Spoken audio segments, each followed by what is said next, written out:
21. After these things Jesus showed himself again to the disciples at the Sea of Tiberias, and in this way he showed himself. Simon Peter, Thomas called the twin, Nathanael of Cana in Galilee, the sons of Zebedee, and 2 others of his disciples were together. Simon Peter said to them, "I am going fishing." They said to him, "We are going with you also." They went out and immediately got into the boat, and that night they caught nothing. But when the morning had now come, Jesus stood on the shore, yet the disciples did not know that it was Jesus. Then Jesus said to them, "Children, have you any food?" They answered him, "No." And he said to them, "Cast the net on the right side of the boat, and you will find some."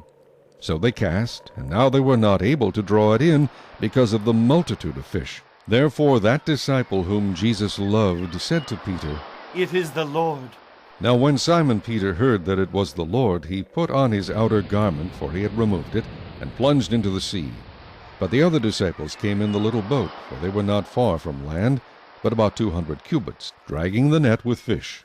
Then, as soon as they had come to land, they saw a fire of coals there, and fish laid on it, and bread. Jesus said to them, "Bring some of the fish which you have just caught." Simon Peter went up and dragged the net to land, full of large fish, 153. And although there were so many, the net was not broken. Jesus said to them, "Come and eat breakfast." Yet none of the disciples dared ask him, "Who are you?" knowing that it was the Lord. Jesus then came and took the bread and gave it to them, and likewise the fish. This is now the 3rd time Jesus showed himself to his disciples after he was raised from the dead. So when they had eaten breakfast, Jesus said to Simon Peter, "Simon, son of Jonah, do you love me more than these?" He said to him, "Yes, Lord. You know that I love you." He said to him, "Feed my lambs."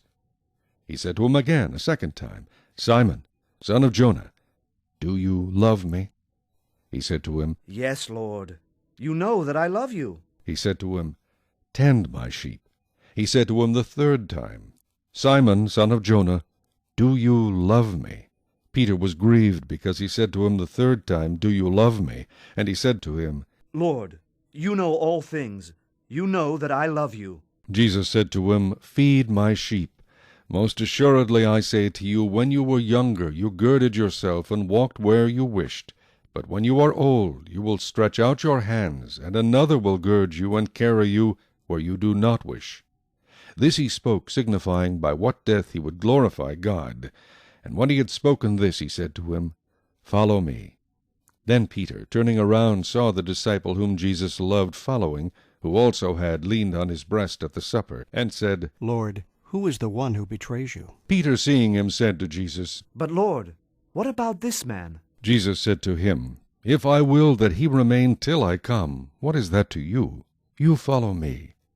Then this saying went out among the brethren, that this disciple would not die. Yet Jesus did not say to him that he would not die, but, "If I will that he remain till I come, what is that to you?" This is the disciple who testifies of these things, and wrote these things, and we know that his testimony is true.